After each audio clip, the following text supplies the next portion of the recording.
be like on fire right I know, now. I know. This is, well, okay. So without further ado, our story continues. A circus, a wedding, and a trip to the Shadow Fell. It is summer. A warm breeze blows through your camp on a fine evening. The moon, now fully lit in the sky, gives rise to black cats, howling ghosts, and witches brewing, bubbling in cauldrons. And of course, you know all of those are stories. At least that's what the townspeople believe. But you are a circus performer.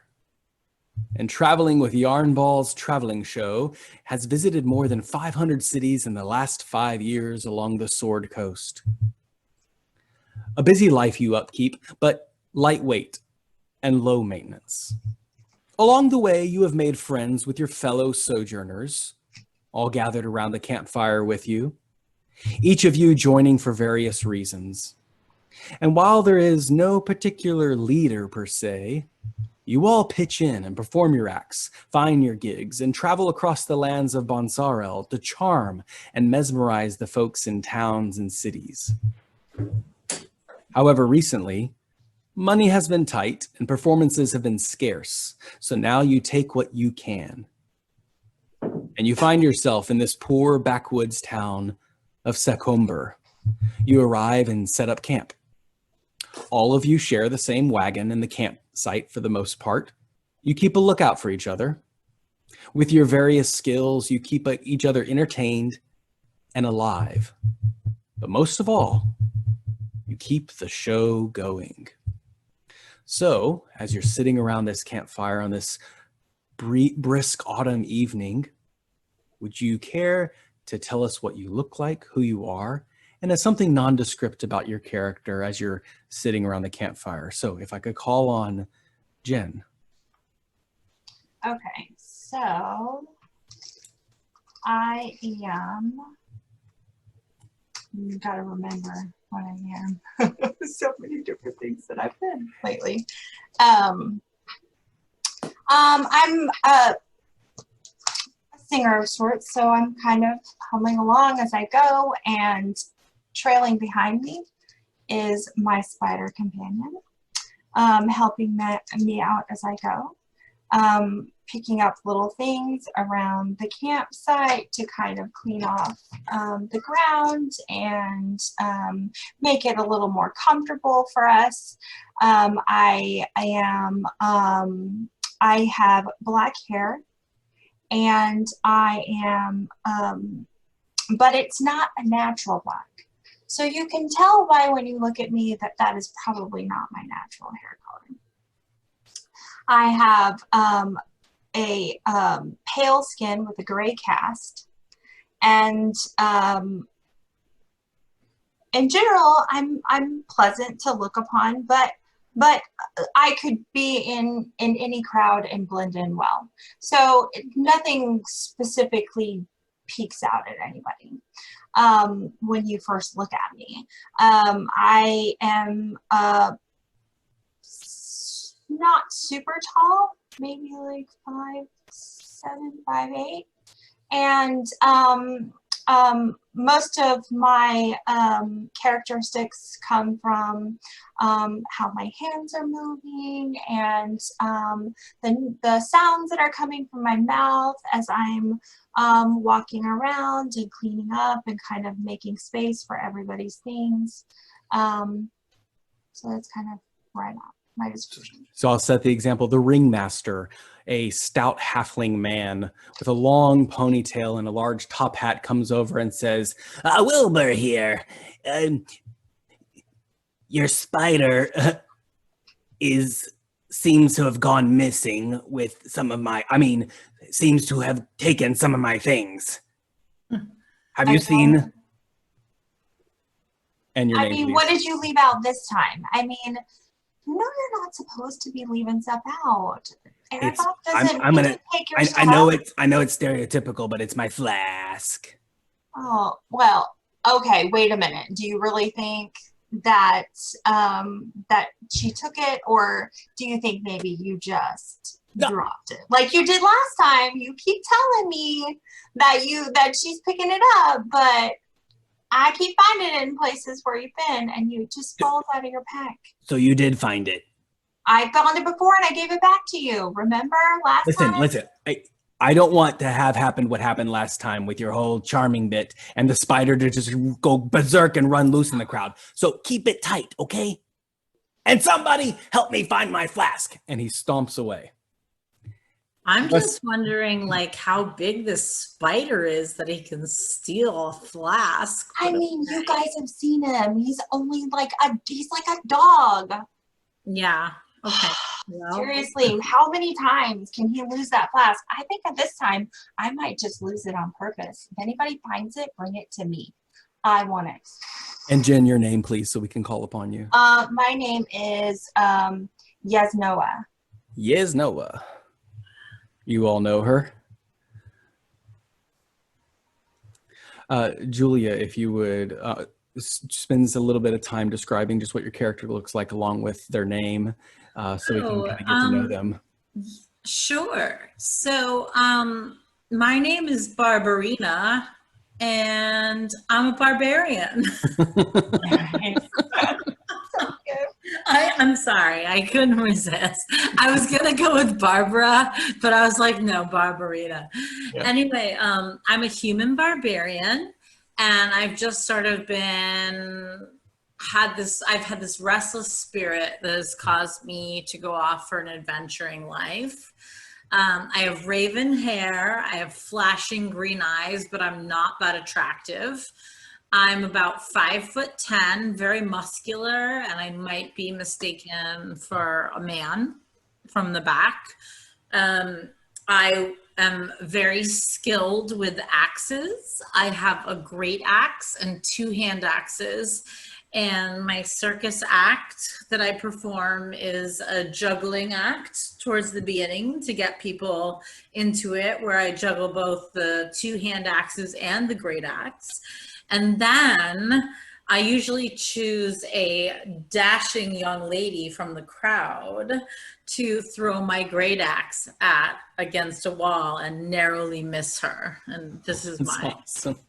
This is my act. And I'm really not very smart. I'm pretty good at what I do. I am a little slow. So one of the NPCs that comes up to you is Velia, and she is part of the hypnotic act with the magician. And she kind of drags one of your axes and says, Barbarina, I'm sorry, you dropped this. I don't know if you saw, but I picked it up for you. And she brings the axe back to you. Oh, thank you. I dropped it on purpose, but you're so kind. It's okay. And then she holds her stomach and says, oh, I'm so sorry. I think I'm going to be sick. She falls to the ground. Really? Collapses unconscious. I immediately kneel down to see what's wrong with her. First roll of the night. Make a medicine check. Unconscious? Yes, make a medicine check. First roll of the night. Okay. I'm just rolling a d20, right? I'm not... Yeah, d20 plus your medicine. Oh, is medicine like a wisdom based? So a wisdom check. Okay, 18. Very good. So what you determine is that she has had some kind of poisoning, probably like a food poisoning or some kind of ingested toxin. You can start to see like the crystalline toxins around her lips beginning to crystallize and form. Okay. And she's not having a hard time breathing, but you can tell she's about to retch pretty hard. Because I'm familiar with this group and we've performed 500 shows, yeah. I immediately call on Bill's character, whose name I don't know yet, but he is a life cleric, and I ask him to run over. Bill. Busy. Please, no, you're not busy. Get your ass over here. We've got an emergency. Was the NPC a human that fell down? She is. She's a young woman. Humans are always falling down. All right. Kraganor will go over there. As you get over there, I'm sorry, what was your name, Bill? Your character? Kraganor. Kragnor. Kraganor. Oh, that's so 80s. As Kragnor comes over, she begins to like start to choke on her vomit. Okay. Do you want to do a medicine check, or do you want me to just do a? No, you tell me what Honor. you're doing, and I'll tell you how to roll. I'll do a medicine check on her first. Okay. Which is 14 plus 6, 20. Okay, she definitely is about to asphyxiate. Ah. She needs some medical attention pretty quickly, and she's choking on her vomit, but you can start to see the poisons coming up, although she is still pale in the face, and it does not look like she will be able to perform for tonight. Okay. I'll do a cure on her. Okay. Cure wounds. Or actually, no. It's poison, you said, right? It is poison. Mhm. So I'll do a lesser restoration on her. Dang. Okay. Now, as you cast this spell, I'd kind of like to get some insight into Kragnor. How does this magic look? What specific thing does he do that makes him unique in the world? All right. Kraganor Ironhelm comes. He's a mountain dwarf. Mm-hmm. He came from his home kingdom was actually devastated by an invasion by goblins and orcs and such. Totally 80s, by the way. Yeah. And he, I am from the 70s, 80s, so there you go. He found his way out as very young, and he's kind of made his way. He's basically a snake oil salesman. He creates potions that he says will heal people and blah, blah, blah. He usually pays somebody off ahead of time to act like they're dire and ill, and then he gives them the miracle potion, and they stand up and walk away and say they're great, and then he sees how many of them he can sell to the people. So for this woman, woman, he knows her, right? He does, absolutely. She's in one of the acts. Yeah. So So he's one of her friends. So he actually does cast a real lesser restoration on her. okay. She comes to. Okay. She's incredibly exhausted, and the medicine check that you performed indicated that she will not be able to perform for tonight. Now, before we get into Sarah, Vic Salazar, the magician, the hypnosis, who performs alongside her, comes running up. He's like, "Oh, please, what is going on? What happened to her? Tell me. Did anybody see?" Yeah, she's a human. She fell down. You always stand aside. What kind of wizardry and barbarianism are you performing on her? She must be allowed to perform. And he shakes and says, "Velia, She's not good. What? You mean she is unable to perform?" She's unable to perform. I'll say it slowly, human. No. She is unable to perform. Okay, don't take that turn with me. We've gone over this before. I'm from the Supreme University of Wizardry, and I can comprehend your speech in Dwarvish and Elvish and Goblin. Kraganor kind of goes like this while you're talking. So his very 1800s Pride and Prejudice, Mr. Darcy approach with his nice button-down shirt and pantaloons and his top hat, and he says, "Oh, this is terrible." And he says, "I will take her." And he pulls her away and takes her to the cart. Oh. The ringmaster Wilbur is just pulling his hair out. He says, "Oh, this is going to be terrible. The show must go on. We got to find someone." He says, Vic Salazar, hey, who do you want to perform?" And they begin to converse as they leave the stage or the scene. During all this commotion, Sarah, your character, how has she how have they responded to this situation?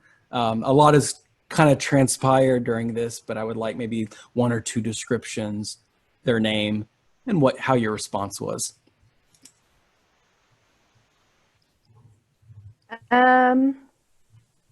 Y'all forgive me. I didn't look at this thing until I sat down.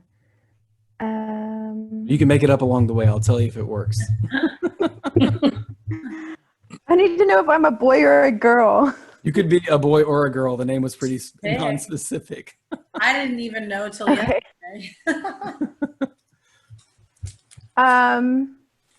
She's pretty laid back.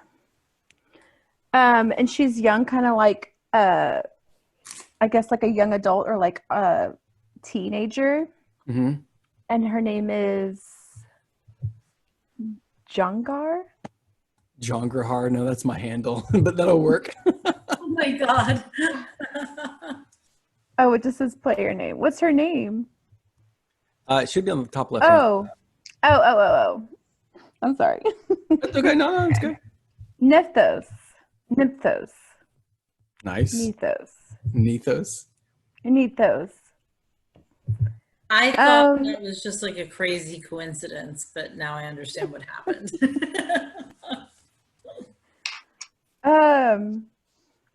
And she's kind of like usually in her own little world, not paying attention because she's a little adolescent. Okay. So when she hears that she can't perform, she thinks that her act gets to go longer. How do you kind of indicate this to everyone around you, or should we just assume this about you? I guess y'all assume this about me because I'm a little self-centered, I guess. Okay. So I step in and I pretend like I care a lot, and I'm like, "Oh no, I'm so sorry you're having to go through this, but don't worry, I got your spot taken care of." Wilbur then approaches and says, "No, hold up." And I'm sorry, what was your name again? Nymphos? Yeah. Nymphos, okay. Nymphos, hey, listen. No, we've already got it taken care of. Vic Salazar is a very specific person, and he says he doesn't want to work with anyone else except Roxanne, the opera singer. She has agreed to perform in his act tonight in The Magician. So, listen, we're already late. So, places, everybody. Let's get going, okay? All right, so as you're gathering around, you have one action you can perform, just something you want to let me know that you are preparing for right before we go into the opening act. We're going to start with Jen. Okay, so I've located my little spider friend, and I'm getting her into a very calm, kind of like a tranquil spirit, just kind of like whispering to her so that she is, loses some of her anxiety, fear from being out in front of all of these strangers. It's all stranger danger. Okay, y'all just be ready. I have like 4 miniature boxes, so this is the thing. Can we say she is a agoraphobia arachnophobia? Yes. Yeah. She's agoraphobic arachnid. It's totally surreal. So that's why she's always at my heels. Okay. So I'm whispering to her, and I'm also gathering my instruments, and I kind of saw what happened, but I'm staying away from it because I gotta focus. Show must go on. Like there's nothing going to like stop me from where I need to be in this moment, because I feel like every performance has to be my best performance, or I'm not worthy of staying. I have to stay. I have to be able to stay. That's good. As we move on to Barbarina, any particular ritual you do before you go on the set? I would like to ask Roxanne. Oh. The opera singer? Well, when you say ritual you perform, how many minutes do we have before we go on set? 10 minutes. Let's say 10 minutes. That's exactly the amount of time it takes. Can you tell I play 5th edition? But I will not be doing an animal handling act tonight. So I rushed to Roxanne's side, and can I ask her a variety of questions or just one? Yeah, that's fine. That's fine. We can have an interaction here. So asked her, what did you eat? What did you drink? I'm sorry, you're speaking to... Who might have done this to you?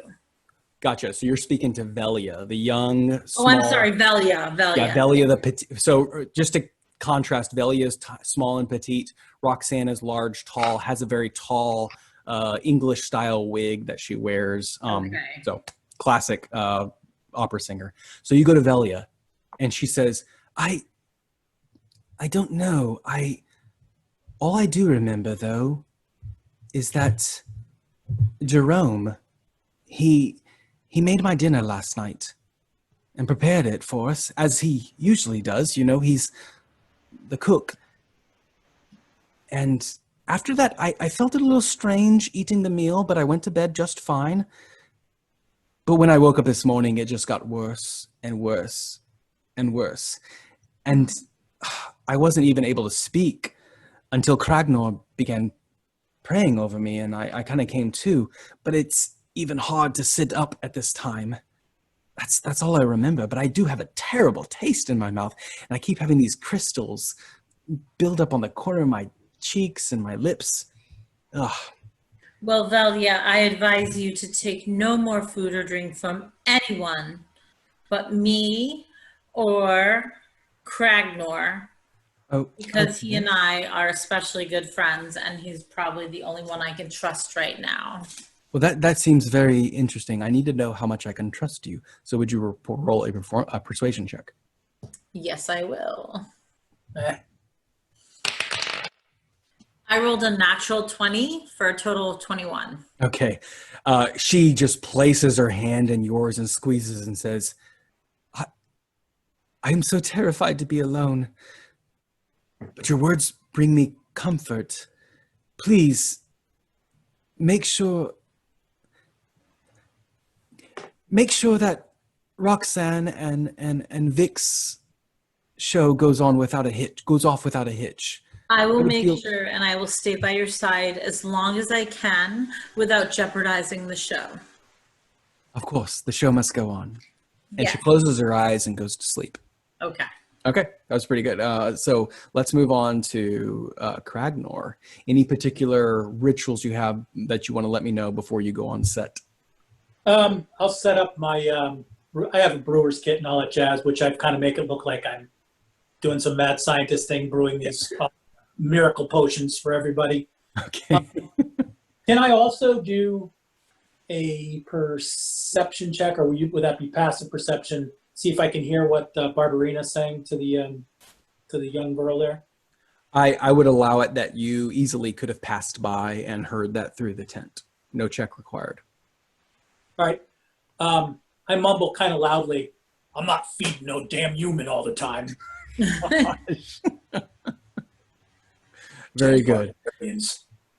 So I would let's do a person comes up to your potions, and he's a good country looking guy. He's got a nice beard, looks like a farmer type, maybe a shepherd. And he says, "Hey, what's all this right here? This like a still you got going on?" No, good friend, these are miracle cure potions straight from the deep dwarven kingdoms. And dwarves, we don't get dwarves much around here. I thought maybe you were a tiny person. Are you you're a bona fide dwarf? I am. See the beard? I tug it like, It's like them Santa Claus. So it makes you authentic. As bona fide dwarf, I'll be. So, what kind of stuff does this potion do around here? question is, what doesn't it do? Cures all ails. Heals everything. An Overtime. ale that ails. I'll be. Overtime. You got something that can make me more handsome? I'm trying to court this lady, and No, it's a miracle cure, but I can't do miracles myself. I can only look so good. well, I'll take what I can get. My chances are pretty slim. All right, this is what you do. You buy this potion for 5 gold. Good gosh. You drink it. Then you find yourself, do you have any big, deep lakes around here? Oh, yeah, we got a lake over there we used to go fishing in. So scratch that. You don't drink it right away. You buy this potion, go to the lake. You swim as deep as you can. Then you open up the potion and try to drink it under the water. It'll improve your looks. Guaranteed. You got to make sure you stay underwater for at least 4 to 5 minutes. 4 to 5 minutes. All right. You Actually, do hold that, on. right? So, okay. He's You guys gonna talk- squint. He squints. Yeah, he squints toward you and says, you pulling my leg? I'm too short to do that, sir. And it'll improve my looks, guaranteed. Yeah. Got to stay down at least 4 or 5 minutes, though. If it doesn't All right. work, come back and I'll replenish. I'll give you back your money. Good gosh. All right, so I feel like you've pulled this con before, so I'll give you a persuasion check with advantage. All right. Nice. Let's see if we can make you $500. Okay, so persuasion or deception? Persuasion? Oh yeah, deception's fine if you want to do deception. Yeah. Actually, it's the same thing for me. I can't believe I made it a con man with no pluses on these things. Okay. I rolled a natural 18 plus 0. That's pretty good. So he kind of looks aside and says, all right, and he hands you the $500. And he takes the potion. All right. You'll be, Next time you see me, I won't be solo. ladies won't be able to keep their hands off you. So, Humans, right? Yeah. Okay. Human ladies. Oh wait, this is good for human ladies or dwarven ladies? Human ladies, dwarven ladies are much prettier than humans. They all have nice beards. Kragnor, he leaves, walks off a little taller than before. Good gosh, that's dark. As Cragnell walks by me, I whisper, "You are such a dick." I'm not feeding. It's bad. Okay, let's go over to Nymphos. Anything particular you're doing before your set? She's eating. That's how selfish she is. Sorry. it's a ritual. Yes, she's a, hang on, I gotta read what I'm called. I'm like the human demon thing. Tiefling. Yes. So I'm decorating my horns because I'm all about looking good.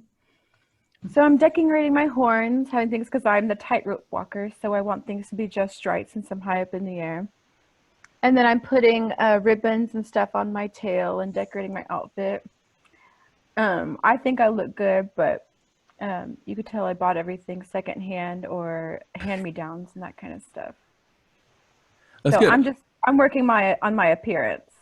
Yeah, I love it. And you're taking your time and, like you said, secondhand. So it's what you can get. And again, money's been really tight. Now, if you look in your private chat, just to make sure, I sent each of you a motivation. This is just something that I've inferred upon your character for the sake of the story. Oh. And we continue. I'm sorry. I'm going to be that one person who doesn't know computer stuff. It's okay. If you're on a computer and you go to the bottom of chat, I'm on an iPad. click. Okay, your iPad. I think you Go can to the still bottom click bar. chat. It'll have the bottom menu bar. You click chat and it'll pop up a little thing. And if something pops up on the chat, it'll have like a number or something, so it'll notify you when you have something. You just have to click on it. I don't think it stays up all the time. That's fun. Oh, that's terrible. Okay. All right. I'll find it. Thank you. That's okay. And I might just Found it. drop it. You did find it. Julia, did you find yours? Yes, Okay, I good. responded to you, although I probably And you wasn't. know what? That is actually true in real life. Thank you. I'm pretty good at reading people. Are you saying something to me? Because maybe I should know something. We should have a conversation. You're good. All right, here we go. Part 2. A moonlit sky beams upon the red and white circus tent. Food carriages lift strong aromas into the air, and cries of vendors alert the townsfolk to empty their pockets on trinkets and futile games. But there are smiles of wonder and excitement as you feel the energy rise under the dome. Families and couples, children and elders all gather, skeptics to the believers, and they all wait for the show to begin. The lights go out. You hear a voice of Wilbur calling out in the darkness. Welcome to Yarnball's circus ring. where all of your imaginations are stretched beyond belief. Or you will see wild sights, smell exotic aromas, taste the most exquisite foods from around the world, and sample a bit of fantasy to allay your miserable and mundane lives. Please, put your hands together for our amazing and wonderful acts. Enjoy. The crowd begins trepidly clapping and murmuring with excitement. This is a circus ring with some seating, mostly standing room. Outside, there are a set of 3 tents, along with 5 stagecoaches drawn by 10 horses that you travel through. Outside the tent, there are 3 fire rings, but inside there are 4 cells housing exotic and bizarre creatures. And in the corner, there is a 3-member bard band keeping an up-tempo, maniacal beat along with each act. And for our first performance, to welcome you tonight, the Spider Woman herself, Yes Noah. And the light kind of dims over and you see Yes Noah beginning her charm. So would you please describe your performance? Okay, so I've changed. I'm like all in like this shimmery type of black outfit. When I walk, it looks like pants, but like it looks like a skirt when you're standing. So it's kind of like with the light, it plays with the light as I move. Mm-hmm. And as I come in, I start singing a little song. The music goes quiet. So yeah, because everybody's kind of like with the lights dimming, everything kind of went a little quiet. And so as I'm entering in and I'm moving towards the center of the, I wouldn't call it a ring area because it's we don't have money for a ring. Let's be real. We're just kind of in the woods here. So like we're around into the center area where everybody's kind of gathered and is kind of sitting and relaxing. I start singing a bit of a song. Now I'm not going to sing for you guys, but I will say the words to like the song that I wrote for us for tonight. So, come little spiders, I'll take you away to a land where my spider queen sings every day. Come little spiders, it's time to come play here in my garden of magic. And so my little spider is trailed behind me and seems to be very entranced, very kind of like not excited, but just kind of like in awe of me. And it seems to be very quiet. Things have gotten more quiet. Close the door. And like it seems like the forest around us or the area around us, things have gotten even more quiet. The animals have stopped. The insects have stopped. And so it's like you can't even hear the wind.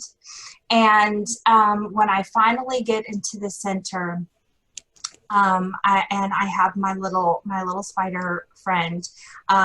She comes to me, and I reach down and I give her a little treat of a fly cake, and so that I have made special.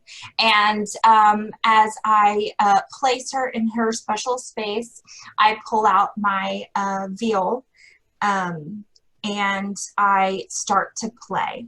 And as I play, I sing, and I use my, and I will pause, and I will use my hands to direct her to move around.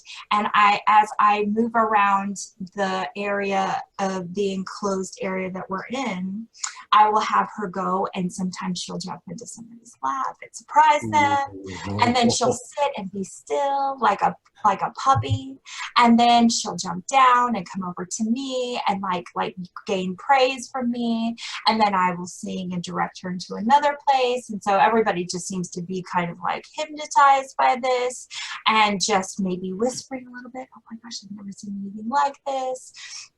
And then in the end, I end my song with just a flourish of music on my viol, and then I bow and I praise my sweet Aragog, and then I and people are clapping, and okay, so that's kind of what my was. Fantastic.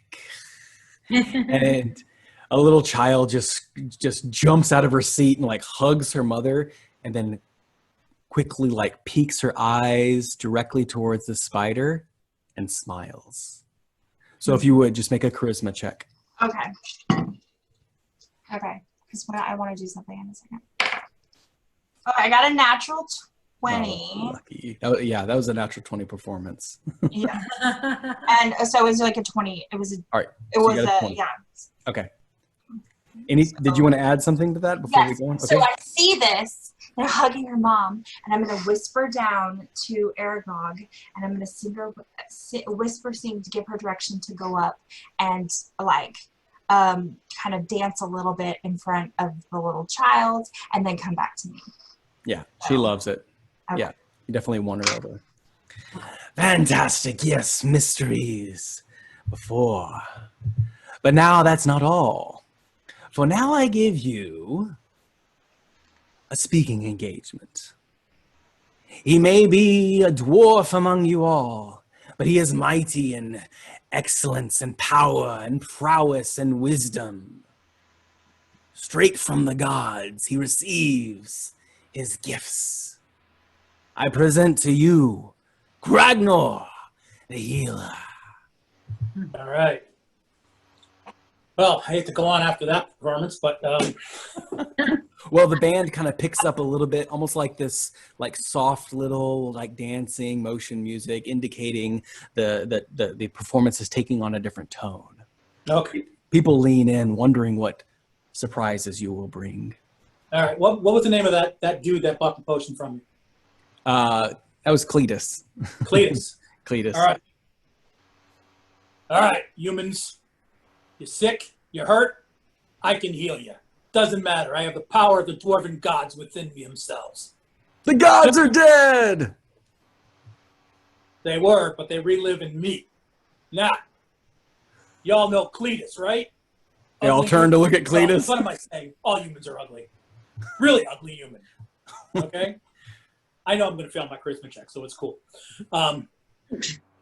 He actually almost drowned. I gave him a potion that'll keep him safe.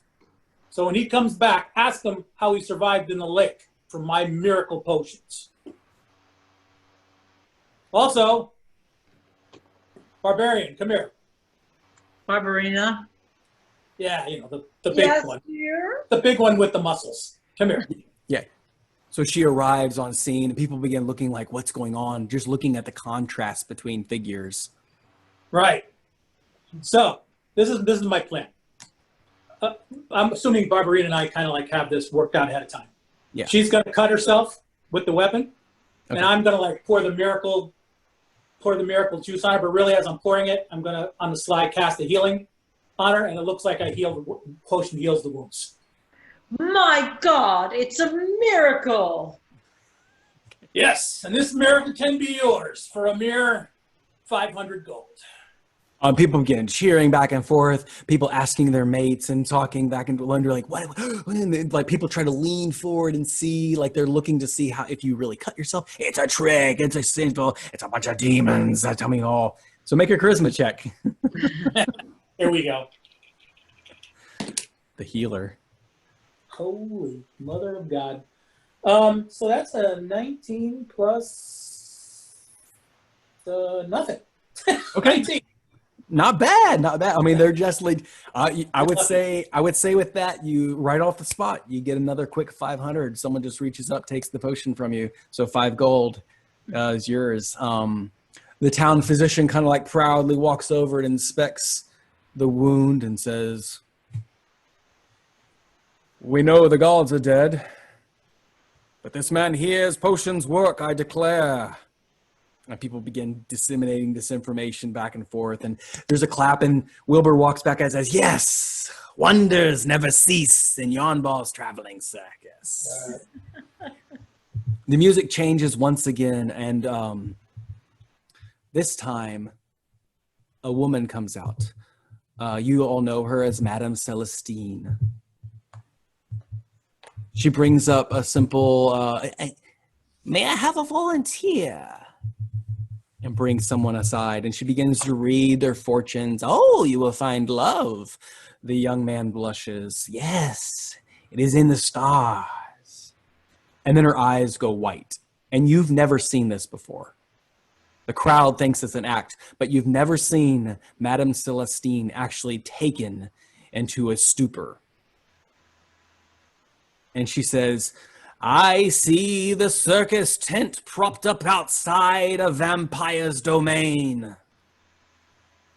The face of Strahd has dimmed the people with shadow, haunted by spirits and thirsting for blood. One of you has dared to oppose him. Speak now," she says, and her body goes rigid. The young man just mouth dry, looking open, and stops, and then Wilbur just, "Yes, wonders never cease," and he tries to generate this applause, and pretty soon everyone's roaring. The young man steps up, drops a coin, and just rushes off the stage, just anxious to be out of that sight. One of the attendants comes by and carries Madame Celestina off, and she's just shaken, and she looks around and says something under her breath. Can we roll a perception check? I was going to ask, so all 4 of you roll a perception check. The Okay. highest will be able to ascertain what she said. Which dice do I roll? The big D20, it looks like a chunky, that one like this. Oh my God, I have that same dice set. Okay, yeah, ice cream dice. Jen, you're muted. What's going on? I rolled a 16. Okay. Bill, did you get a higher than a 16? I did not. 14. I got a 22. That's pretty high. Sarah, did you get to roll? I'm trying to figure out how to change the dice. Oh, okay. Which one? A D20, is that what you said? D20, yeah, D20. Okay. I got a 4. All right, terrible. You're definitely obsessed with your own image right now. All right, so yes, Noah, here's what you see her say. "There was a voice in my head. Count von Salzar. What is von Salzar planning?" she says. And then she gasps and says, "Roxanne." Who heard that? Jen? Just yes, Noah. So we'll leave that to be. Wilbur continues to talk along, and there's a couple other acts that go forward. There is a hungry 3-headed wolf that is kind of caged and does a couple of tricks for some meat, terrorizes everyone right before the juggler comes aboard. So Barbarina, if you would please describe your act. And he says, "You've seen her heal. Don't worry, folks. She's just fine. Oh, But now she will impress you with her strengths and her feats what of have might." we here? I've got an axe, one-hand axe. I'm throwing it way up in the air, and I'm catching it. Now I'm catching it behind my back with the other hand, whirling it around my head. How about another hand axe? Now I'm doing 2. Oh my goodness. You know what? What's his name? Cragnor can't cure everything. How about a great axe? Now I'm juggling the 2-hand axe and the great axe, and I'm like, I am amazing at this. Higher and higher and higher and higher. Then I catch them. I put them all in their little, like, I imagine I'm like wearing them around my waist like you would put a hammer. Yeah. And I say, who would like to volunteer for my axe throwing act? Anyone? A very young woman like kind of approaches and everything. Her friends push it aside, and she's like, "Why is it always a woman that has to volunteer? I don't understand this." And she pushes forward, and she's kind It's because you are especially beautiful, and it will jerk the tears of the crowd. So I have her stand against a wall, and then I say, "Are you ready?" ready. And then I go, and they all land around her because I'm obviously awesome at this, and none of them hit her. Are you gonna make me roll for that? I feel like it needs to. So Yeah. it's either dexterity or strength, your choice. I think I'd probably go with my strength, if that's okay. That's fine. Yeah, I give you the choice. Do you want me to roll 3 times? Yes, Okay. I do. Oh shit. Fumble, I got miracle heal. Well. Uh-oh. No, that's not bad. 21, modified 21, That's great. 16. Still good. Oh God. Oh Fumble, God. fumble, fumble. Come on. I say none of this out loud. Oh shit. 12. That's still okay, but it's close.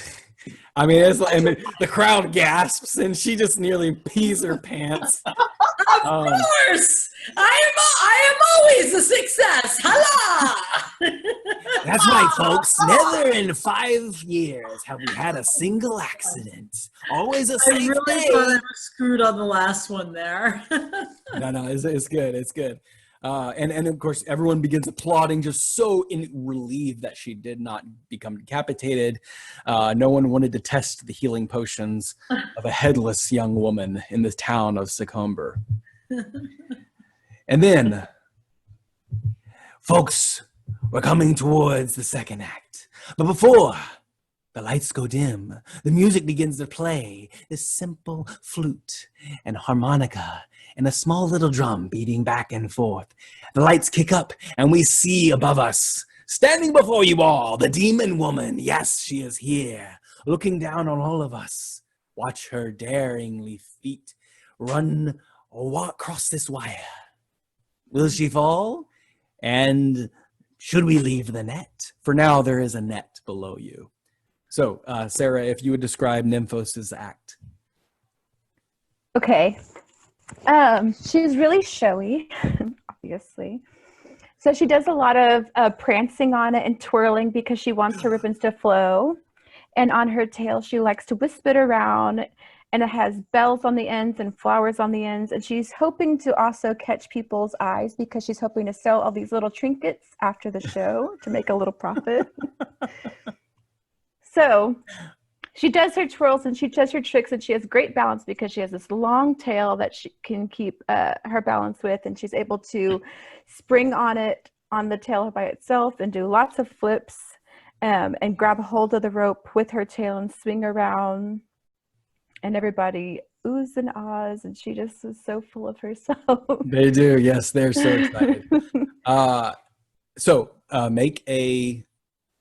I'm gonna say make an acrobatics check for that first. Okay. Yeah. So D20, and then you'll add your acrobatics bonus on your character sheet. Okay. Acrobatics. I rolled an 11, and then acrobatics, I have a +5. That's pretty good. So it captures the audience. They kind of breathe back and forth and ooh and ah as you like dance across the side. Now, if you would make a charisma check, because I want to know if you can make some money. So same thing, but add your charisma modifier. Same dice, right? Yes. Okay. Charisma. Where's my charisma? Left-hand side. It's one of the large here. boxes. There you go. Okay. I rolled a 7 plus a 2. It's okay. It's not great. You don't really have like a line out the door. Most people are interested in like how you danced, or they want to touch your tail and horns. It's pretty much like the only time people pay attention to you. They dare each other to ask to touch your horns or your tail. Touch your horn. LOL. Yeah, yeah. Honk, honk. Oh gosh. Well, folks, we're kicking into the next special part. I present to you Count von Salzar and his new assistant. She's sang with us before, Roxanne, the wonderful opera singer, who unfortunately tonight Velia has come down with some kind of illness. Nothing that Kragnor can't cure, I'm sure.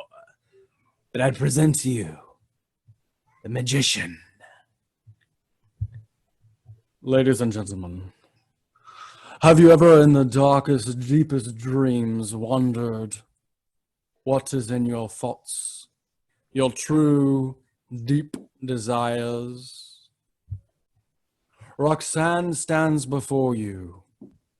I'm going to say, Julia, you recognize that her eyes are fixed. She is hypnotized, and she will now tell us her deepest, darkest desires. As I wave my wand back and forth. You've all known Roxanne. She is solid, she loves her craft, and she only lives for the show. Tell us, Roxanne, what is it you truly want? She begins to speak and then to sing. Oh, Count Vixazar, you're my only true love. True love. What is this? I must confess I'm in love with you. No. This is truly my heart's desire.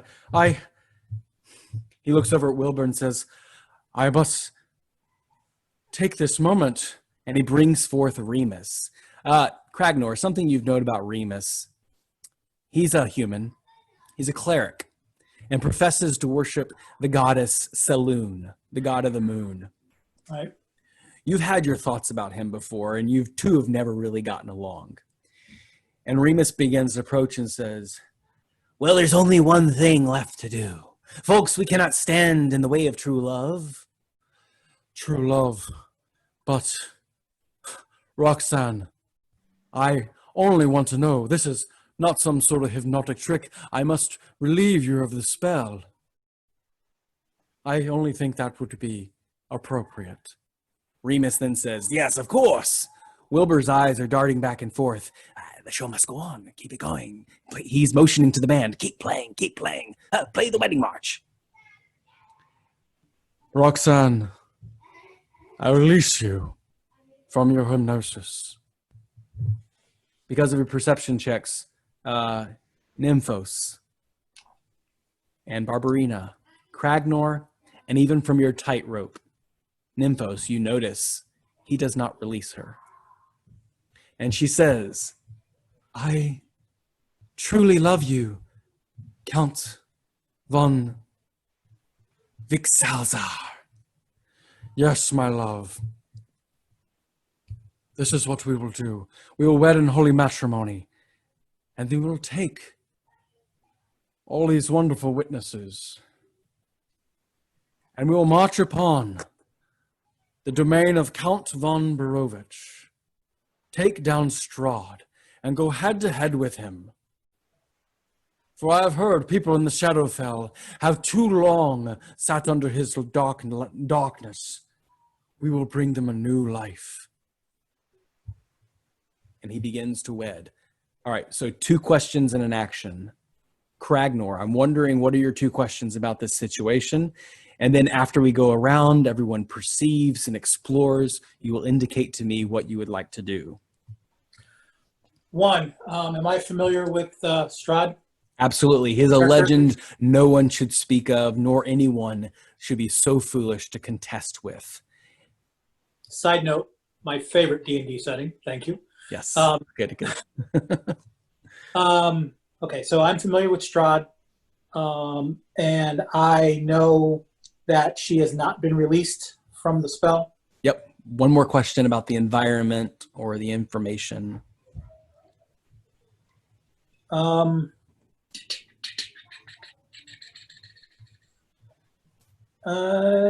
Easy access. I have easy access onto the stage.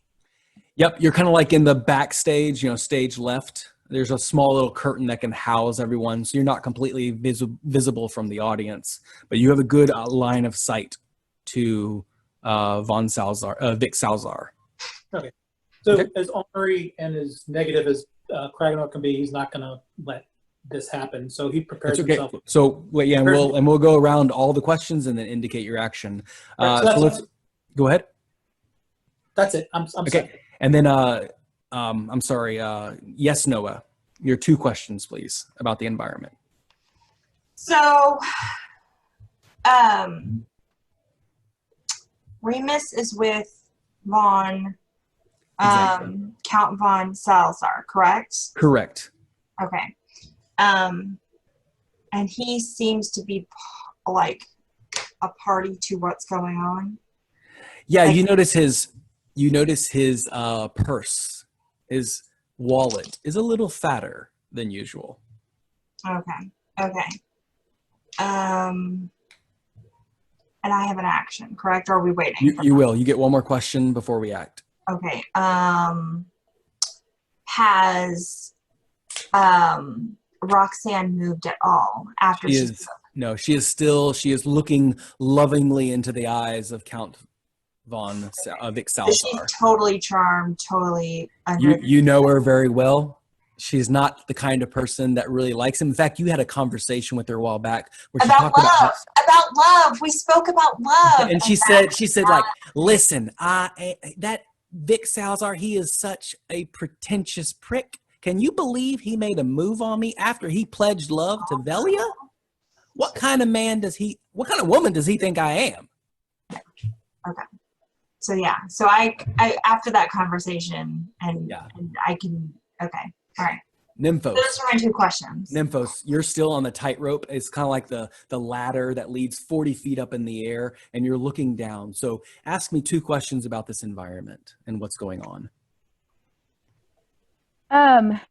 So he's done this before? He's done this show before, but it's always been with Velia, who has been sick. And they usually do some hypnosis and kind of like mind games, and everybody claps. They usually get like a participant from the audience, but this time it went straight to a wedding. I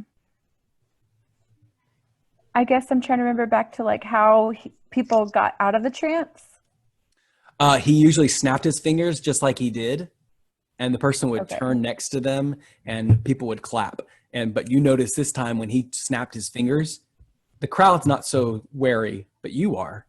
You see that the charm is still on her. Okay. Okay. And then we'll go to Barbarina. Your 2 questions, please. Kind of a lot has been covered.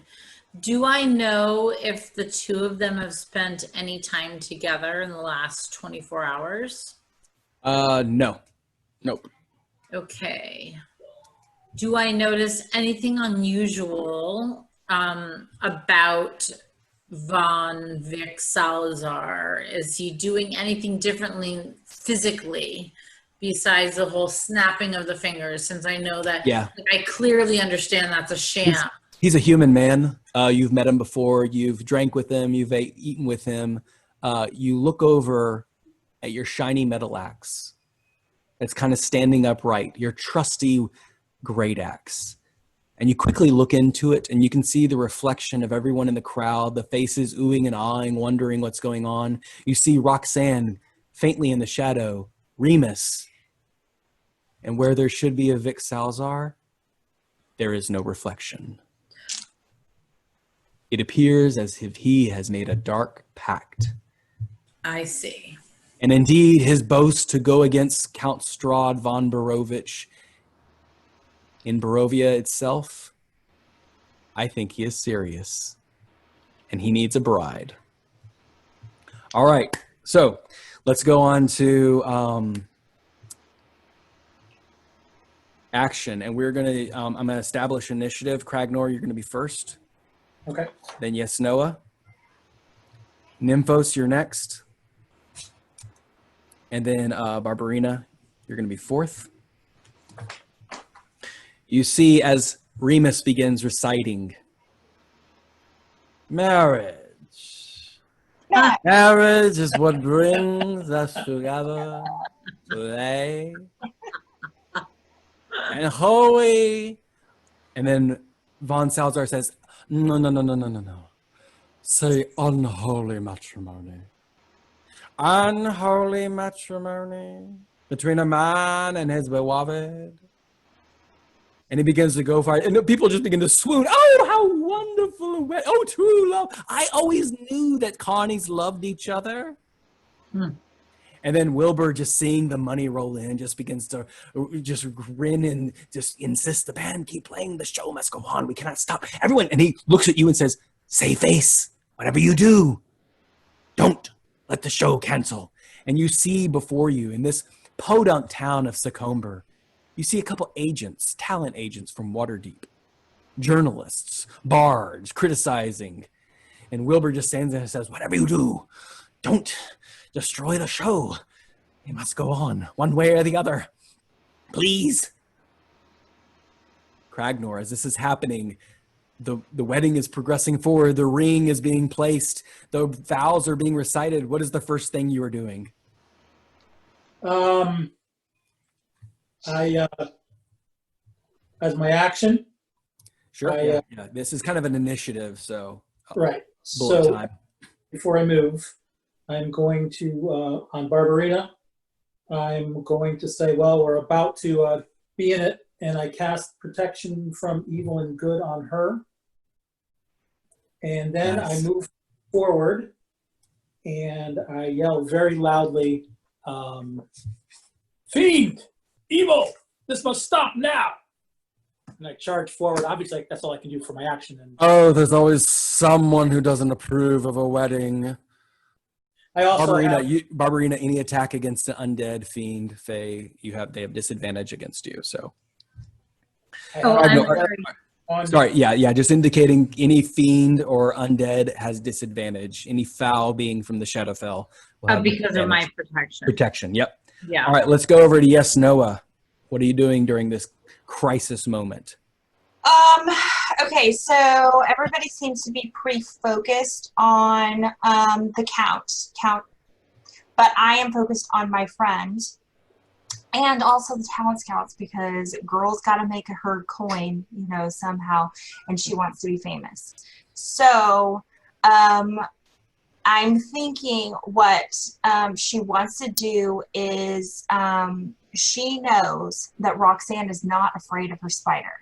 Like, because we're such good friends and we spend so much time, my little spider, Aragog, is just like in love with her, like she is in love with me. And so I'm going to whisper to my little spider friend and send her off to bite my friend. Okay.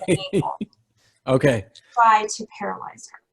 Okay, So make an attack roll with advantage then. Okay. Just a straight attack roll.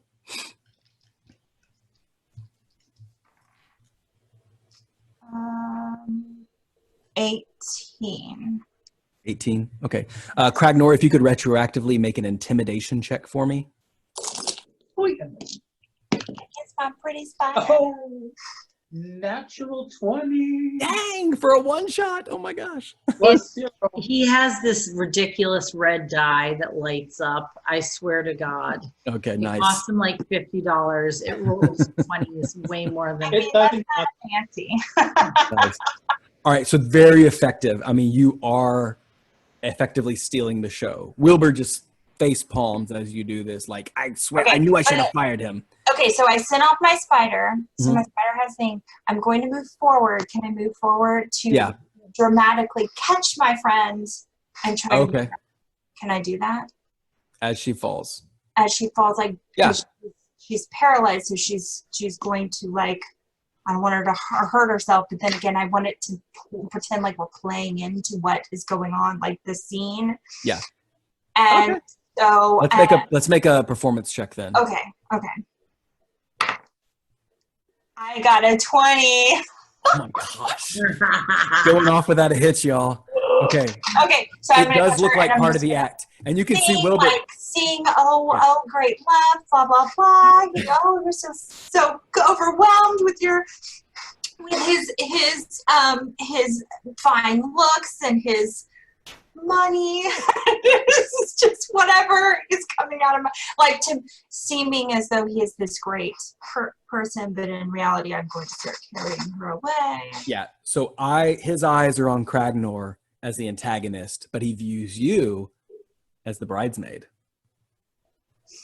All right. Nymphos, what are you doing during this bullet time? And again, you're 40 feet up in the air. So Jump. That's a good question. and feel free. I mean, just kind of throw something out there like that you would think would make a good story. I mean, it doesn't have to be like exactly. So I'm trying to like find ways to buy time till we can figure out what's going on. So I kind of swoop down from the air, Okay. kind of catch myself on the net and then tumble off and get down. And then I kind of declare in like a fun way that that we need to get the bride ready. So we're going to go like dress her up in her most Great bridal veil Okay. and all that kind of stuff. Interesting. Yeah. So you like hop down like, yes, a wedding. I love weddings. And then, okay, I think that just, let's do a deception check for you then. Okay, same dice. Yep. Same dice. 18. Good gosh. Yeah. Okay. +2. Okay. You guys are definitely saving face. This is looking really good. So between that combination, you catch her and y'all both together kind of pull her aside and Count von Salazar, Vic Salazar says, yes, my bride must be ready. That's quite possible. And then Remus just looks, says, man, the bride must be ready. Prepare the bride.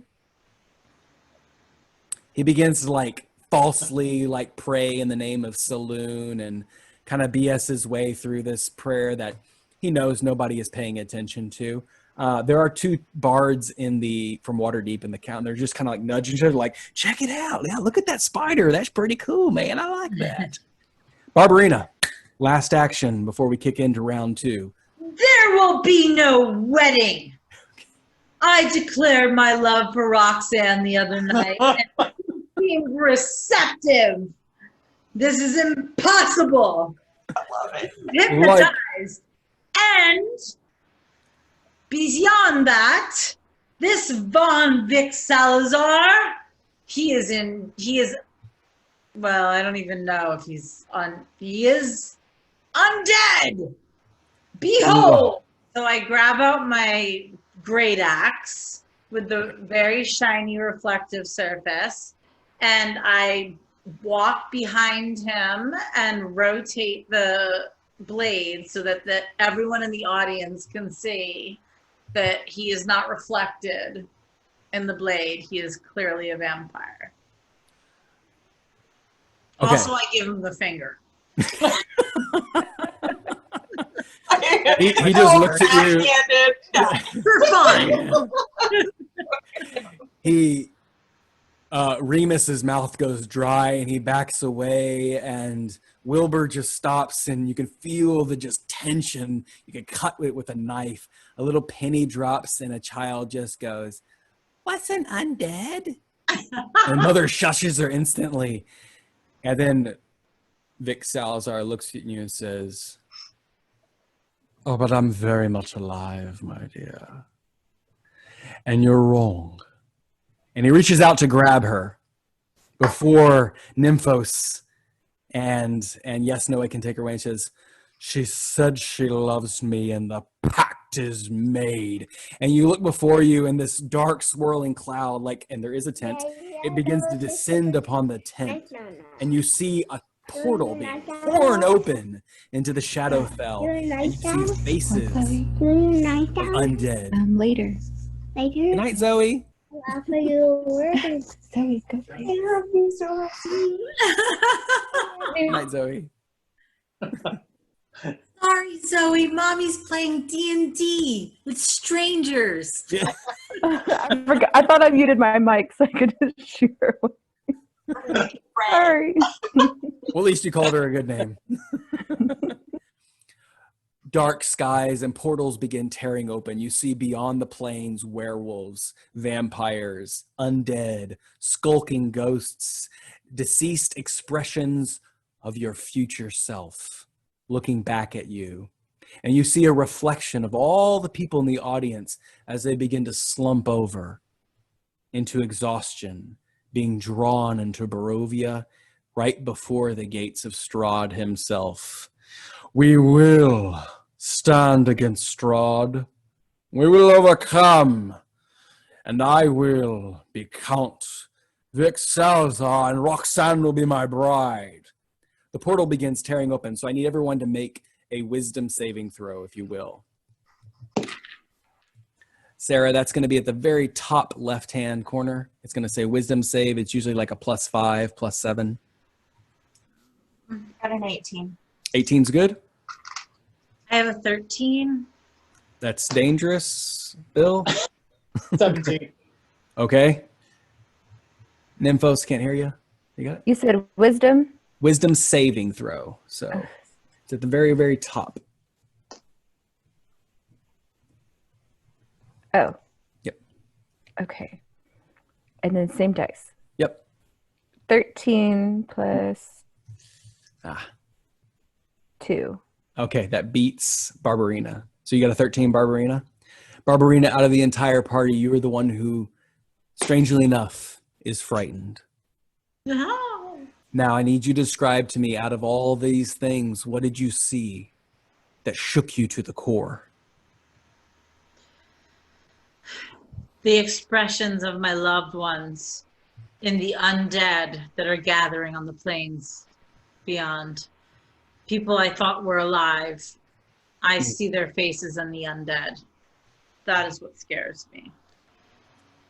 It's terrifying. So you have the frightened condition as of Okay. now. Kragnor, you were up first and you go rushing in. You've already made your announcement. You're in melee with Count Vic Salazar himself. What would you like to do? All right, I'm going to maintain concentration on the protection from evil on Barbarina, which Does that help with frightened? it does. Actually, it makes her immune to fright. How about that, y'all? I like it. Gotta love D&D. Oh my gosh. What happened? Am I not frightened? Because of the protection from good and evil. Hells yes! Okay, Now all right. I don't have to look up frightened anymore. All right, so you see the same reflections and everything, but at that moment, Kragnor's power, and you hear his gruff dwarven voice as he like steps, and Kragnor has a distinct smell, and that smell brings you comfort. It kind of like grounds you back to reality that you are not dead. Your family is not undead. This is your home plane, and you're going to fight to keep it. That's right. The smell of leather and ground gravel. All right, Kragnor, what you going to do? You're maintaining concentration. Go for it. Yeah, which I don't think, I just can't do another concentration spell. Okay, It'll just drop. Yeah, but I mean, yeah. I just can't do a concentration spell. I can do other stuff. You know what?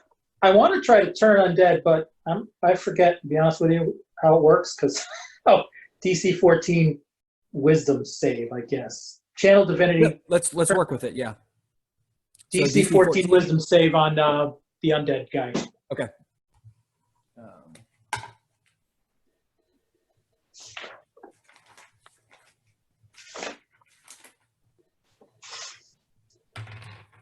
All right, he got a 24. Oh So my. he is not turned. He says, and his teeth begin to like fang out, and he says, "I will have the blood of my bride tonight." Remus, continue. I'm not sure if I assume that's an action, not a bonus action, right? Yeah, channel divinity is an action. You present your holy Okay. symbol and cast. So that's it. So unless you wanted to get out of harm's way, provoke an opportunity attack, otherwise you stand your ground. Yeah, I'm gonna get right into his face. Yep, you are definitely high target right now. All Tell right, him what a human he is. yeah, you're still a human. Yes, no, it's your turn. Followed up by Nymphos. Okay, so currently I'm with Nymphos, with And Roxanne. Roxanne, and we have taken her. Roughly 5 to 10 feet away. It's like you're Okay. dragging her away, but he's holding her onto her still. He still like has her under the influence. Okay. Mhm.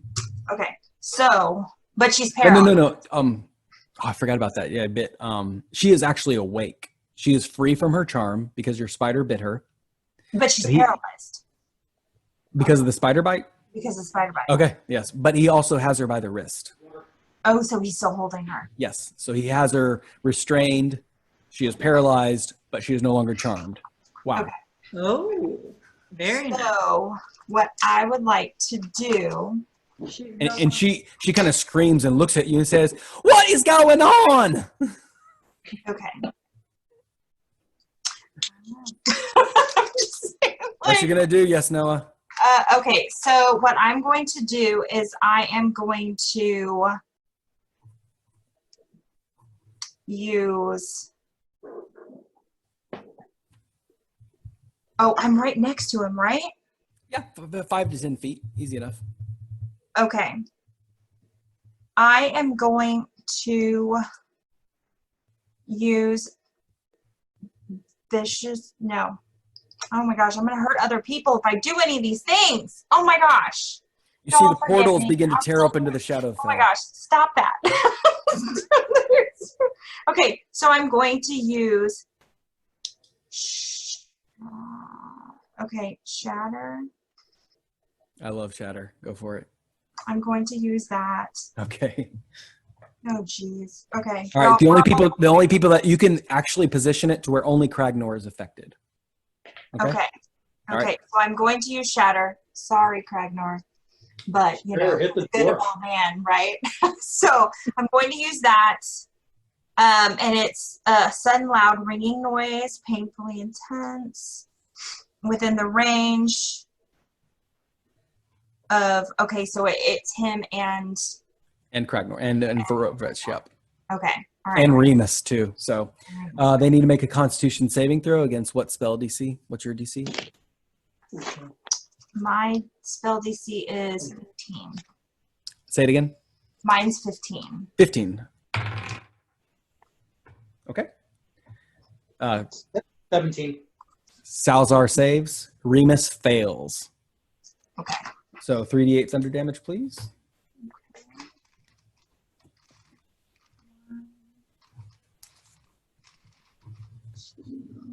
Oh, sorry. 3d8. 4, 10 plus. So it's on my dice say 10. 10 total. Okay, that's it. So half on a save. So 5 to you. 5 points. Yeah, 5 points. So Right on. Remus collapses to the ground right before he says, "Man," and then you just see his head just and he falls forward to the ground and starts violently trembling and then collapses. And there's this huge loud thunder noise that's kind of like blended together between all these tearings through the portal. And you begin to see a couple people wake up, and Wilbur's just running around. And he's encouraging the band, "Keep on going. The show must go on. Keep it going." Like, "Boss, we're trying as loud as we can, but there's a lot of thunder noise." It's loud. Nymphos, so you're right in the middle of the action. What would you like to do to contribute to this situation? Sarah, turn your mic on. Oh yeah. Like doing yourself. What would you do as a acrobat? I always love your responses because they're so genuine too, by the way. I think it's like literally what you would do in this situation. You're like, I would run out of the tent and I would get a new job. That's what I would do. Like, please do the cartwheel or something. Can I just be like my my half demon person and just use my my hellish rebuke? Yeah, I like it. Go for it. All right, so you walk over and you just like stand right in front of the vampire and just like light up in flames, right? Yeah, that's my plan. Okay. Okay. And what do you say to rebuke him? Ooh, I don't know. Let me think. He just kind of like hijacked the show. Tell him he smells of elderberry. Yeah, he just pretty much hijacked the show for his own selfish reasons You here. So. ruined my act. Yeah, I'm probably upset that I'm not able to make my extra bucks here. Okay, well, he got an 8 on his save. So if you want to roll 2d10 for me. Okay, hang on. I'm using an app. Yep. If they look like little dreidels, almost like tops. Roll it twice. Yeah, just roll 2 or twice. Mm-hmm. An 8 and an 8. Nice. Ooh, Good. that was good. He has been hit twice. And these flames just rise up as you just stare him down with daggers in your eyes, right between him. And he then at that point, instinctively, he lets go of Roxanne's hand and begins singeing. And you notice he's kind of cooking pretty hard as these flames from this hell begin to burn him up and everything. He begins to pat out his clothes, but the fire's not going out. And he begins to hiss and sizzle. And you begin to see like his very transparent skin being charred back. And you can see now he is undead. He is indeed a vampire. Barbarina, it's your turn. Before Oh round 3. So what you gonna do? gosh. And to lay the groundwork for this final action, you can see that in the midst of him trying to pat out this fire, his fangs are growing, and he gets that gaunt look in his face. You've seen vampires do right before they're about to feed. Yeah, I'm like super aggressive towards him because he's trying to marry my secret heart crush, who I know is meant to be mine. Yes. So I am going to attack him. Okay. Can I do that? Yes, yes, you can. All right, hold on. You like to rage, reckless, all the good things? Yeah. Oh, actually, Okay. correct. I am going to rage. Sorry, this is my first time playing a barbarian. It's all good. So I think I get like +2. At level 3, you just get +2 for each attack you hit. Yeah, okay. Automatic 2. Yeah. And somehow this, oh, hold on. It only has my unarmed strike. I think, sorry. I thought It's okay. I had- Great axe is going to be 1d12 plus your Thank you. strength. Yeah. Okay. If you just want to roll a D, Roll my D20, and I don't think I get a plus for that, do I? the D20, +2? it's plus your strength and your proficiency, which is usually around +5. Oh, shit. Yeah. Thank you for bet. helping me out with Yeah. that. So my proficiency bonus is 2 and my strength is 6, so it's a +8. Yeah. It's pretty good. I rolled a natural 20. Of course you did. I know, of course I did. So 28 for Well, cleaving yeah, that's a with good my- hit. Oh, yeah. Yeah, And and you're then gonna- you said it's a D12. It's a D12, and you're going to roll 2d12 because of the crit. And then you're going to add that's your right. strength bonus. Okay. Yeah. So that's cool. I rolled a 1, No, 2. no, you did not re-roll that. No, No, I'm I telling a good really story. did. No, I'm that's saying re-roll it. Are you Re-roll it. serious? I am serious. I want a I good really story did here. roll a 1 and a 2. I know. But okay, if you're letting me re-roll it, I'm not going to say no. I rolled a 10 That's better. and a 7. So 17 plus my strength bonus, 23. And then plus your rage. Oh, 25. Excuse Awesome. me. So he's taken 5 points. Then he took 16 points. Then he took 25 points of damage. Now, I gave you the reroll. Suck it. Describe in severe detail. You don't outright kill him, but you give him a mortal wound. Go for it. Yeah, I go like right at his chest. I'm like super passionate about this because he's literally trying to steal my girlfriend, or who I assumed was going to be my girlfriend. And I know he's up to no good. And I'm like, the next one's going to be straight through your heart, motherfucker. You like just looks at you, and he thought he frightened you, right? Like he saw that hollow look in your eyes. He's like, yes, she has seen the land of Shadowfell. She knows where she is You going. thought wrong, Vicky Vic. Yeah, and then he just like did not even see this coming. Thought you were going to turn tail and run. Didn't count on the protection from good and evil. Didn't count on your love for Roxanne. He stepped in. Didn't count on the DM letting me re-roll my terrible roll. Yeah, either way. I don't know. I've always had a problem with that. Like when you crit and you get a 1, I'm like, come on, man. That's a low sell. Look, Like, fair is fair, but you let me do it, so cool. Yeah. I think natural 20 should make you do a little bit of math. I'm cool with it. Top of the round. He goes to bite Roxanne, to consummate the marriage, to bring her about. However, because the spider has already bitten her, because her friends have pulled her out of this really destructive relationship, and because he's got an axe implanted in his chest, he is unable to do so. Canceling out his action, so he is going to turn his anger towards the person he can. And that looks like it's going to be Roxanne. Oh. No, But he's going to make his multi-attack. Roxanne. So he's going to take one quick slash at Kragnor to brush him off to the side. So he's going to do a 14 and a 25 to hit. Oh. Anything, Kragnor? 14 misses, 25 hits. All right. 19 points of damage to you. Okay. Oh, ouch. And he brushes You only it off. need 1 hit point to play. I'm good. All right, and then he's going to do 2 attacks against Barbarina. Disadvantage. That's going to be a 11 to hit and a 25. 11 misses, the 25 hits. He has disadvantage. He had disadvantage, but you were reckless, so it's a straight roll. Okay.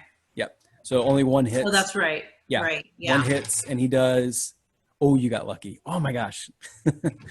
6, 7, 8, 11 points of damage to you. I would totally say re-roll it, but No. that's not really my style. Well, it's funny because I saw the 6 like just hang out there, and then it just turned into a 1. So I You thought said that was 11 points of damage, right? Yeah, 11 points. Yeah. Okay. I will have my way. And he kind of pushes off his side very dramatically and says, "Where's Wilbur? I told him this should go off without a hitch." And then Remus rises from the dead and says, "That is the whole point, to get hitched." And Remus explodes in this horrible, vile, undead mess. So everyone make a dexterity saving throw. Ew. That's so gross. It's 2 plus 5. 21 10 points of damage. for me. Yep. Okay. What'd you roll? A 21. And you got 10 points of damage? Oh my God, now I'm scared. I got 15. 10 points of damage. Okay. 16. 10 points of damage. I'm dead. Oh. Ha! We No. loved You're you. not dead. You're only mostly dead. Mostly that. No, that's right. He's only I like fall to the ground. My last words are, "There's only one thing I hate worse than humans, and that's undead humans." Perfect. Nymphos, you should have a pretty high dexterity save. Do you see it top left-hand corner? Yeah. Okay. I rolled a 14 and I have a 5. Yep, 19. So you only take 10 points of damage. Okay. Yep. Well, at the top of the round, Kragnor lies there as this horrible, like, necrotic energy begins coalescing. You begin to see this tent is being descended into the Shadowfell. There's only one way, and Madame Celestine stands up, her final times of counting the fortune, says, "Strad von Morovich, I have seen him before. He will not stand for this. We will all pay. If we stand before him united, he will send his legions, his army. If this is a mad war, there is only one way to finish this. To cancel this wedding. There can either be no bride or no groom." And she collapses to the ground as she finishes the prophecy. Kragnor, make a death saving throw, please. Absolutely. Yeah. Natural 20. Yeah! Kragnor, please. Yeah.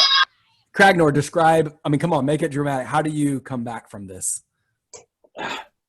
No human can kill me. Damn. Undead, no good, tall people. Kind of roll to the side and hold yourself, and you kind of push Remus's like crawling hand towards you, trying to finish you off and smother you. You like push it off to the side. Yes, no, it's your turn. What would you like to do for your last action? Okay, hold on. I think I got confused. Yeah. You can ask questions during the combat if you want. Okay, so Remus is alive again. No, his hand was alive trying to suffocate Kragnor, but his body is just strewn about in this horrible Exploded. necrotic energy. Most of the Okay, crowd 'cause took I was damage. because I got a little confused there. Okay. So Remus is the priest. Remus was the priest, so we don't have the priest anymore. So Exactly. Okay. And Count. And Count, I mean, he doesn't seem like the kind of guy that's going to play according to the rules. Either way, he wants to have his bride. But he doesn't look like he's hurting, correct? Is he hurting? Or He's is got he it. Yeah, he's hurting all right. All right. So I want to cast Nymphos, you're on deck. Shatter on him again. Shatter. Okay, good. I'm going to say Kragnor is blasted out of the radius. Sorry. Sorry, dude. No, he was blasted out of the radius during the explosion, so he's So like he's out of range. conveniently Oh, I love rolled. that. He's rolled out of the Sorry. way. Barbarina is in that range though, so I would ask Barbarina to make a Constitution saving throw against a Okay. 16. Is it 16? No, it's a 15. 15, excuse me. Oh, Roll your 3d8, please. I did a critical fail. Okay. Roll your 3d8. She takes total damage, and the Count is going to take half. Okay. Ooh, 6 plus 8 plus 2, so 16. I have 1 hit point left. All you need. I rolled 15. I'm sorry, Jen. What did Jen roll? 15. All right, so you take 15 points of damage, Julia. I take 15. Okay. Yeah. Sorry, you didn't have to roll. She rolled. Oh, for damage. my bad. Okay. Yeah, it's okay. That's much better, I think. Yeah, I have one. You'll take that. Okay, so you get 3. Okay. Anyway, yeah. Count Val Salazar or Vic Salazar, the shattering energy like starts to tear away, but you can see he's getting more bestial. He's getting more terrifying and gaunt and ghoul-like. His face is getting sallow, and you can see he is beginning to get very vicious. Nymphos, it's your turn, and followed up by Barbarina. Can I give her a bardic inspiration? Yeah, absolutely. Can I just ask a quick question here? I realize since I'm not playing with like a miniature in front of me, I have no idea who's like within 5 feet or like melee range. Simply ask. Yeah, I just thought of it. There's no one who's indicated me they're going toe to toe with him Okay. except you right Okay. now. So that's my rule. You're either ranged or you're melee. Okay. Don't go toe to toe with him. Bardic inspiration to Barbarina. What do you say during this time? Yes, Noah, to inspire her. Just say, the show must go on. Do your best. Break a leg. We've got people watching us. And indeed, you do. You see like the terrified faces of the crowd, including the 2 bards from Waterdeep. They're held in this abject terror, being captivated by the Shadowfell. Okay, so she's given me bardic inspiration at level 3. Is that 1d4? a D6? 1d8? I think it's a D6. D6. Yeah, we'll say a D6. And we're going to move on to Nymphos. It's a D6. Okay. And let's move on to Nymphos. Okay. Lots of things have happened. You do, and currently you have already kind of pulled Roxanne away. You walked up, did your hellish rebuke, and then just like turned around and walked back. So you're out of this distance. You're around Roxanne. you're considered, roughly 15 to 30 feet away from the vampire. Well, that's good. Yeah.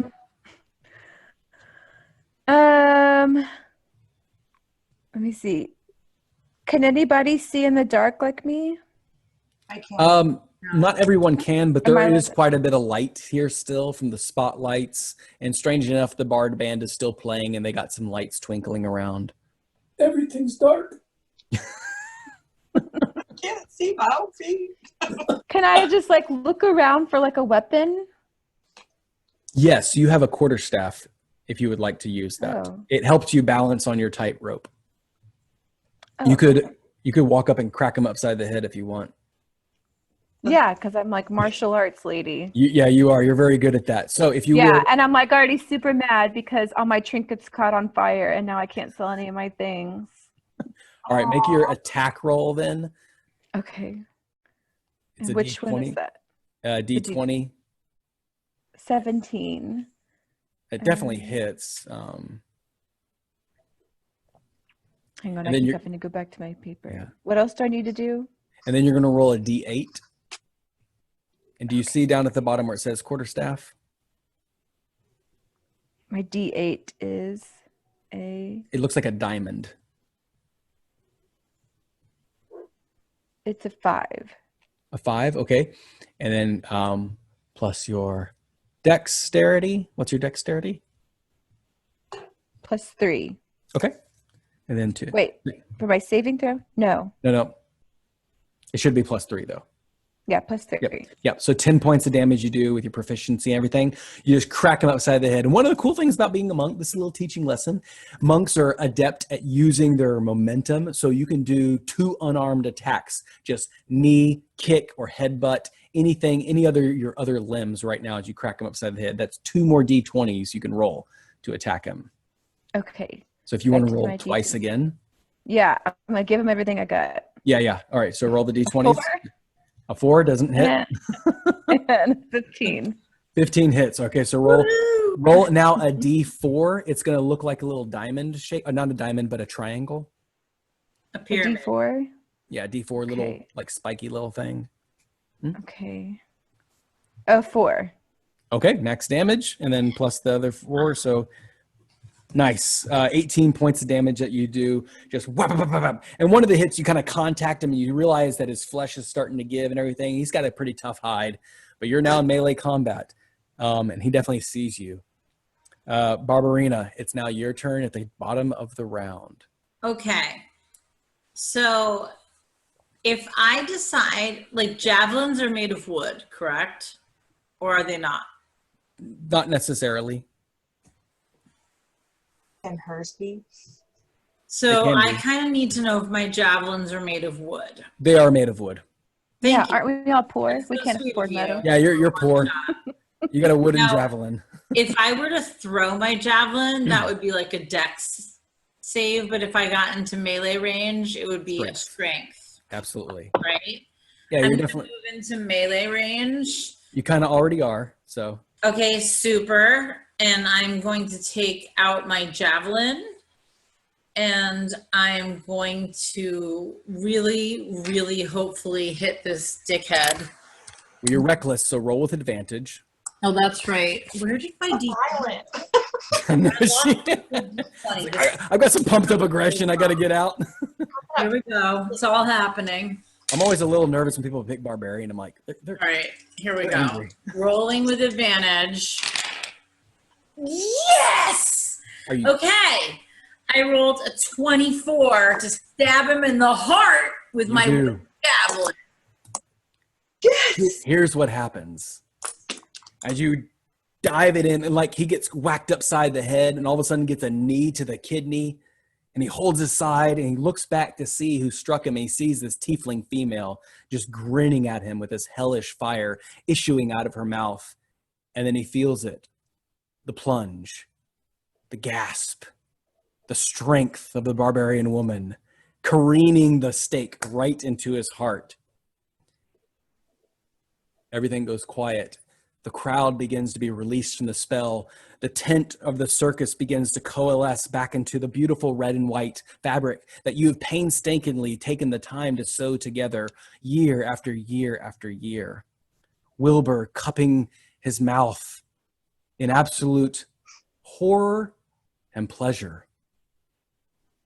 And Vic Salazar looks at you. He brushes you aside, moving towards the audience, staggering back and forth, looking up to the light, raises his hand. It was all for love, and collapses on the ground dead. Can I say something? Yeah. Roxanne hates penises! Ha! And the crowd just begins clapping, and Wilbur just, sweat brewing down his brow. He comes over. One of the attendants kind of pulls Kragnor to the side. You all take a bow, clapping your hands together. Some of the circus is on fire. It looks like Cletus never came back from the lake trip. Gonna sing a love song, a tragic love song. Roxanne kind of comes to the side and leans forward and says, "Never ever have I had such great friends in all my life. I will never trust another magician ever again." And so You guys are done being emotional. Can you come help me over here, please? I'm gonna go heal the dude. And so our story concludes for this evening. Great job, everyone. Wow, that was so fun. Awesome. Thank you. So I'm going to give each of you like a 1-week epilogue, if you would. Like, it's a bright autumn day. The sun is shining clear, and your carriage is being drawn by these wonderful horses that you've drafted throughout the years. They've stayed with you forever. You've got another town to come in, and Wilbur kind of pats your carriage and says, "Rest up, everyone. We'll be in town by nightfall." Oh, I love it. And so, Nice. Nymphos, where do we find you a week later? What is going on with your character? I guess in the next town, I find a more permanent place because I don't want to be traveling anymore. Nice. Jen, where do we find Yes Noah in the next week? She is no longer with the group. She's Aw. scouted by the group. Oh, good. The bards come to her, yes. She left on good terms. And before she left, she,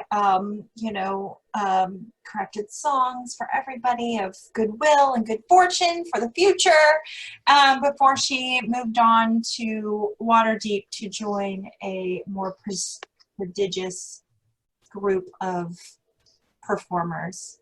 Yeah. Yes, the Waterdeep Event Center. It's well known. Kragnor, where do we find you in a week? Kraganor decided to, after his experience, to become a vampire hunter. Okay. He tried to convince the barbarian to come with him, but he's not sure if he was successful. Well, Barbarino, it's a week later. Where do we find you? I'm still loyal to the circus, although I was very torn wanting to follow Kragnor, and I have made a pact with him that we shall meet up again in the future. But my life is in the circus and in performance, and really there's a lot more money to be made juggling axes than killing people with them. So And there I Roxanne. myself. And Roxanne is still there. And Roxanne is still there. Well, Wilbur, I wasn't going to bring up Roxanne, but Well, at this last scene, Wilbur comes up to you and says, Barbarina, loyal as ever. Let me ask you, though, in addition to juggling, have you ever considered hypnosis? no. Great job, everybody. So